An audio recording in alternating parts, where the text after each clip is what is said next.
Hello guys! So after po ng patubig ay papantayin na po lupa para po sa susunod ay pwede na po siyang taniman ng palay. So guys, makita nyo medyo nawala yung tubig kasi yung time na nilagyan ni daddy nakalabas yung ibang tubig. Pero nagawa naman po ng paraan ni daddy hapon. So ayan na nga guys, ang saya-saya ni daddy hapon dahil totoo lang, first time po niyang ginawa yan guys, 'di ba? Sabi ko nga sa inyo, nabiglaan yung pagkawala ni tito, halos lahat na ay talagang inaral ni daddy. Yung alam lang niya is yung magtanim at mag-harvest kasi tumutulong lang siya kay tito nung time at sa pagtatanggal ng mga damo-damo.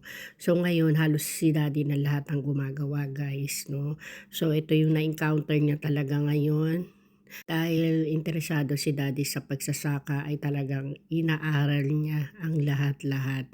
So ayan guys, at papatagin na yan yung pagkadiretso dahil tataniman na yan ng palay. Yan lang ang masishare ni Mami Housewife sa buhay probinsya. Thanks for watching.